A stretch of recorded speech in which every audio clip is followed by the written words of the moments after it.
Operation सिंदूर।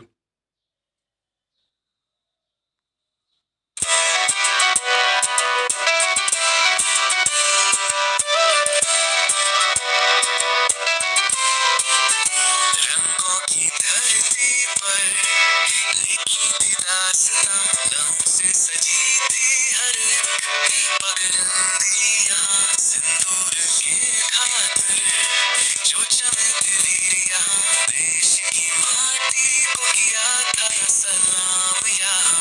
Operation सिंदूर का जयघोष गाने वीरों की गाथा हम सब साथ कहे, हर दिल में जले एक जमाना नहीं, ये धरती हमारी ये देश है सही।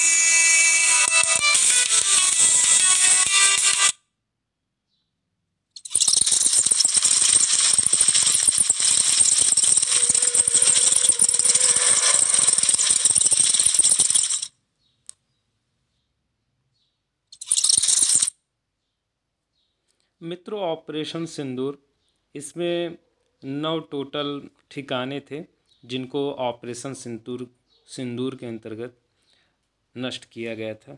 तो ये देख सकते हैं कि 9 ठिकाने क्या क्या थे यहाँ पर। ये इस तरह से 9 ठिकानों का वर्णन है। इसके बाद देखिए, ये सबसे ख़ास बात इसमें क्या थी। इसमें ख़ास बात यह थी कि इंडिया ने 9 लोकेशन को पाकिस्तान और पीओके के 9 लोकेशंस को क्या किया था, जो है अपने दिमाग में लेकर के चला था, टारगेट किया था। और ऑपरेशन ने किसी मिलिट्री इंस्टॉलेशन को नहीं निशाना बनाया था, उसको अवॉइड किया था। और स्ट्राइक हुई थी 1:44 पर हुई थी। इसके बाद टारगेट में 4 जेम थे, यानी कि जैसे मोहम्मद के 4 ठिकाने थे, 3 लश्कर तैयबा के थे और 2 हिजबुल मुजाहिदीन के साइट्स थे। तो इस तरह से टोटल 9 थे। यहाँ देख सकते हैं कि टोटल 9 ठिकाने किस तरह से मैप में दिखाई दे रहे हैं। 9 ठिकानों पर हमला किया गया था। इसके बाद मित्रों, ये जो है इस तरह से निशाना बनाया गया था 9 टारगेट को कि किसी भी आम नागरिक को समस्या ना हो इस हमले से। और ये 9 ठिकाने हैं, यहाँ पर आप देख सकते हैं कहाँ कहाँ किस शहर में आतंकी संगठन, जैसे शावई नाला कैंप एक था, ये आतंकी संगठन लश्कर तैयबा का ये ठिकाना था और ये मुजफ्फराबाद में था। तो इस तरह से देख सकते हैं कि मुजफ्फराबाद, कोटली, बरनाला, उसके बाद बहावलपुर, मुरीद के, तेहरा कला और सियालकोट, इतनी जगहों पर हमला हुआ था। 1:04 से 11 बजे तक ये पूरा हमला हो गया था। भारत का आतंक पर प्रहार, देखिए मित्रों क्या क्या था। जैसे मोहम्मद के 4 ठिकाने थे, लश्कर तैयबा के 3 थे, हिजबुल मुजाहिदीन के 3 ठिकाने थे।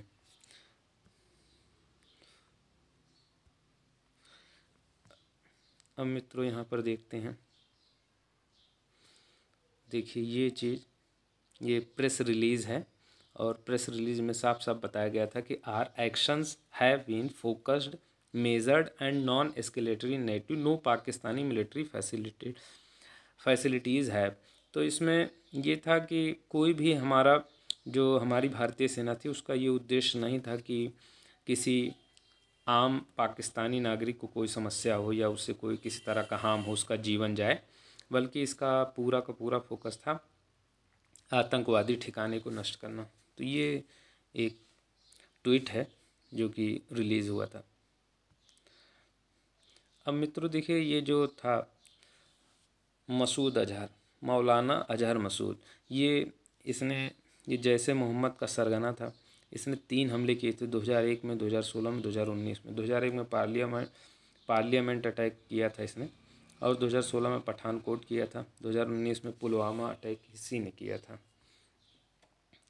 ये देखिए, इसके जो है मोहम्मद तारिक अनवर, उसकी वाइफ शाजिया और उसके 2 लड़के और लड़कियां, 4 इसकी बहनें, मोहम्मद इब्राहिम अजहर, अब्दुल रऊफ़, ताहिर सैफ, मोहम्मद अमर, ये सब इसके परिवारीजन और रिश्तेदार हैं जो इस हमले में मारे गए। इसने एक पत्र भी जारी किया था जिसमें उसमें लिखा था कि हमारे यहाँ के हमारे परिवार और रिश्तेदार, कुल मिलाकर 14 लोग मारे गए हैं। इसमें से 10 तो उसके परिवारी जन थे और 4 उसके रिश्तेदार थे। उसमें इस पत्र में मौलाना मसूद अजहर ने ये जिक्र किया है कि मैं भी मर जाता तो ठीक रहता। ये कहता है कि मैं भी मर जाता तो अच्छा था। ऑपरेशन सिंदूर में परिवार के 10 लोगों के मारे जाने पर बोला मसूद अजहर। शिखर धवन का भी एक जवाब आया है। उसने, शिखर धवन जो हमारे जो है क्रिकेटर हैं, उन्होंने पाकिस्तान को जवाब देते हुए बोला है, हमारी सीमाओं की इतनी मजबूती से रक्षा करने और ड्रोन हमले को रोकने के लिए हमारे बहादुर जवानों को नमन। भारत मजबूती से खड़ा है। जय हिंद। ऑपरेशन सिंदूर मित्रों, इसमें कुछ एयरबेस थे जिनको नष्ट किया गया, जैसे मुरीद चकवाल एयरबेस पंजाब प्रोविंस का था ये, मुनुर खान एयरबेस रावलपिंडी, मुरफिकी एयरबेस शोरकोट और मुरहिम यार खान एयरबेस पंजाब प्रोविंस।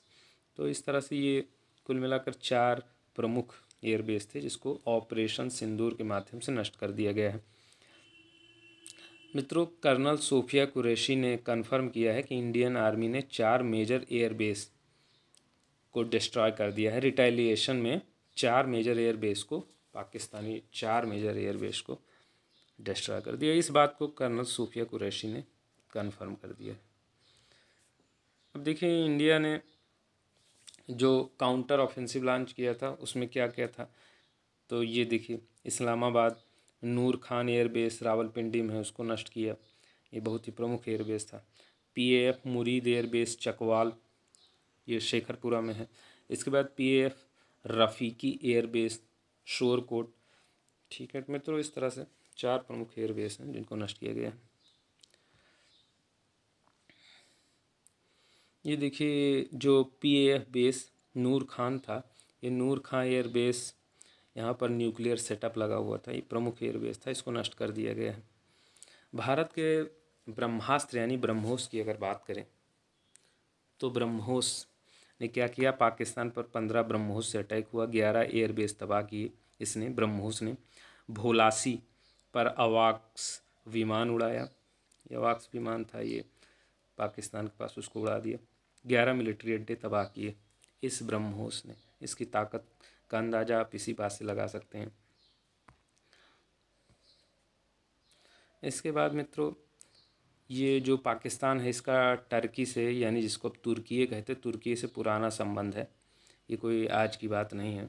पाकिस्तानी सेना ने 300 से 400 टर्किश ड्रोन्स को इनफिल्ट्रेशन के लिए यूज़ किया था, जिसको मार गिराया भारतीय सेना ने, कोई ऐसी प्रॉब्लम तो नहीं हुई, मगर 300 से 400 टर्किश ड्रोन्स पाकिस्तानी सेना ने यूज़ किया था। वास्तव में पाकिस्तानी सेना और आतंकवाद सेम है, वो बस कहने के लिए अलग अलग है। प्रॉक्सी वार का गेम ये लोग खेलते ही हैं, आप लोग जानते ही हैं।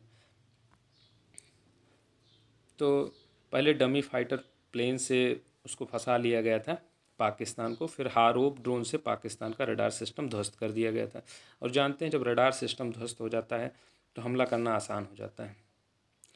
पहले टो, फिर रडार तबाही, फिर ब्रह्मोस अटैक। इस तरह से 3 तरह से, पहले टो होता है यानी कि देखा जाचा परखा जाता है, फिर रडार को तबाह कर दिया जाता है, फिर ब्रह्मोस से पाकिस्तान में अटैक कर दिया जाता है। भारत ने क्या किया है, मुख्य तौर से भारत ने पाकिस्तान के अवाक्स को तबाह किया है। 2 JF-17 और एक F-16 को मार गिराया। ऐसा फाइटर प्लेन्स थे पाकिस्तानी। पाकिस्तान के कुल 3 फाइटर जेट मार गिराए गए। तो देखिए, JF-17 थंडर प्लेन, ये क्या है, ये एक फाइटर प्लेन है। और ये देखिए स्पुतनिक, ये सोर्स ओपन सोर्स से ये चित्र लिया गया है, तो आप देख सकते हैं मैक्सिमम स्पीड कितनी है, जैसे 1910 किलोमीटर प्रति घंटा के हिसाब से, या माइक 1.6 के हिसाब से ये रन करती है। मैक्सिमम टेक ऑफ वेट कितना है, तो 12,474 किलोग्राम। ठीक है, इतना वजन ये लेकर के टेक ऑफ कर सकती है। इसके बाद हार्ड पॉइंट 7 ये जो है हिट कर सकती है। प्राइस इसकी डॉलर में 25 मिलियन है। कॉम्बैट रेंज 1350 किलोमीटर है। पे लोड ये 3630 किलोग्राम तक का पे लोड ये लेकर चल सकती है। ठीक है, तो ये है, इस तरह से पाकिस्तान ने भी अपना भरसक प्रयास किया। मगर पाकिस्तान भारत से कभी नहीं जीत सकता। मित्रों, ये बात तो हम लोग जानते ही हैं। जब तमाम तरह से तबाही हो गई तो पाकिस्तान को एक बात समझ में आई कि हम भारत से सीधी लड़ाई में नहीं जीत सकते, और फिर पाकिस्तान अमेरिकी राष्ट्रपति ट्रंप का दामन थाम लेता है, उनके पैरों में गिर करके और भीख मांगने लगता है कि मुझे भारत से बचा लो। फिर क्या होता है, भारत ने दया करते हुए उसको इस पूरे हमले को कुछ समय के लिए रोक दिया। हालांकि ये ख़त्म नहीं हुआ है, मगर बस इसको रोक दिया गया है। तो इस तरह से जो हमारे डीजीएमओ हैं, डीजीएमओ मीटिंग में साफ साफ बताया गया कि ये बताया गया कि जो है एयर, लैंड और सी तीनों माध्यम से पूरा का पूरा सीज फायर हो गया है। 5 बजे से शुरू हुआ है, मतलब Indian standard time IST 5 PM से ये स्टार्ट हो गया। 5 PM से लगातार ये जो है अब सीज फायर रहेगा, और ये देखा जाएगा कि कहीं कोई पाकिस्तानी सेना या कोई और प्रॉक्सी वार का गेम तो नहीं खेलता। अगर वो ऐसा कुछ करता है तो फिर से अटैक होगा, मगर फ़िलहाल इसको 5 बजे रोक दिया गया था। यहाँ पर मित्रों आप देख सकते हैं, जैसे एयर मार्शल AK भारती इधर बैठे हुए हैं। ये देखिए, इधर जो है लेफ्टिनेंट जनरल राजीव घई बैठे हैं, फिर वाइस एडमिरल AN प्रसाद बैठे हैं, इसके बाद मेजर जनरल SS शारदा बैठे हैं। तो इस तरह से DGMO लेवल पर मीटिंग होती है। जैसा कि हमारे नरेंद्र मोदी साहब, यानी हमारे जो प्रधानमंत्री जी हैं, उन्होंने साफ साफ बोल दिया है कि अब कोई भी बात होगी तो DGMO लेवल पर होगी, यानी वहाँ के DGMO यहाँ के DGMO से बात करेंगे। DGMO का मतलब होता है director general of military operation. उसमें ये 4 लोग हैं अपने यहाँ से। अब देखिए, ये भी खबर आई कि वहाँ पर जो है, जो वहाँ का ये एटम बम का सेटअप था, वो परमाणु बम का जो सेटअप था, वहाँ पर अटैक हुआ, ब्रह्मोस से अटैक हो गया और वहाँ पर लीकेज हो गया। इस तरह से रेडिएशन लीक हुआ वहाँ पर। ऐसा कुछ नहीं है, मगर फिर भी ये विमान आया था, वहाँ पर देखा गया, तो जिससे ये कन्फर्म होता है कि वहाँ पर लीक हुआ होगा। लेकिन ये कहना कि भारतीय सेना ने ऐसा किया, तो ऐसा नहीं है, क्योंकि हमारे DGMO ने साफ साफ स्पष्ट कर दिया है कि हमने उनके किसी भी न्यूक्लियर सेटअप पर अटैक नहीं किया है। अगर हो गया है तो वो हो गया होगा, मुझे नहीं पता, हम लोग नहीं जानते कि वो कहाँ पर उनका न्यूक्लियर सेटअप है। बयान में उन्होंने स्पष्ट रूप से बोला है। अब देखिए, इस ऑपरेशन में 35 से 40 पाकिस्तानी मिलिट्री पर्सनल, यानी कि पाकिस्तानी सिपाही भी मारे गए। तो ये चीज़ जो है ये भी ध्यान देने योग्य है। इसके अलावा 5 इंडियन मिलिट्री कैजुअल्टी भी हुई है। देखिए, 35 से 40 इंडियन स्ट्राइक्स में 35 से 40 पाकिस्तानी पर्सनल मारे गए। स्पेशल ब्रीफिंग में DGMO ने कहा। देखिए, अपने यहाँ से एक शहीद हैं, वीर सपूत दीपक चिमन खगम, ये शहीद हो गए। ये जख्मी हुए थे, बाद में शहीद हो गए, तो इनको हमारा शत शत नमन है। इसके बाद मित्रों एक जवान थे BSF के, पूर्णम कुमार शॉ, ये पाकिस्तान से इनकी वापसी हो गई है, भारत को सौंप दिया गया है। मित्रों, ब्रह्मोस एक मिसाइल है जिसके बारे में आप जानते हैं। इसके बाद दूसरे नंबर पर देखिए, ये आपको यहाँ पर ये ब्रह्मोस है, और ये आपका राफेल या रफाल है। तो राफेल के बारे में अगर बात करें, the Dassault Rafale is a French twin engine canard delta wing multi role fighter aircraft designed and built by Dassault Aviation. तो इस बात को ध्यान रखिएगा कि ये फ्रेंच फाइटर प्लेन है, और ये बहुत ही योग्य फाइटर प्लेन इसको माना जाता है। डसाल्ट एक कंपनी है, डसाल्ट एविएशन फ्रेंच कंपनी है, उसी ने इसको बनाया है, तो इस बात को ध्यान रखेंगे। इसके बाद ब्रह्मोस की रफ्तार और सटीकता ने पाकिस्तान के एयर डिफेंस को हिला दिया था। इस बात को ध्यान रखना है कि ब्रह्मोस का बहुत बड़ा रोल रहा है। ब्रह्मोस अपनी अचूक निशाने और अपनी विध्वंसकारी क्षमता के लिए जाना जाता है। 30 मिनट तक राफेल पाक के सिर पर मंडराता रहा।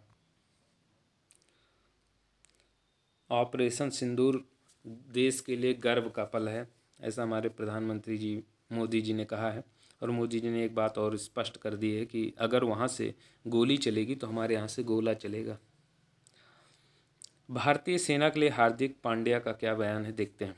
जो साहस और त्याग हमारी सेना ने दिखाया है उस पर हमको गर्व है और इसके लिए हम उनके हमेशा आभारी रहेंगे।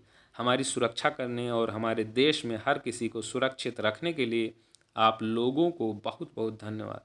हार्दिक पांड्या। तो हार्दिक पांड्या ने इस तरह से जो है सेना का धन्यवाद ज्ञापित किया है। तो मित्रों, हमारा वीडियो यहीं पर समाप्त होता है। Thanks for watching.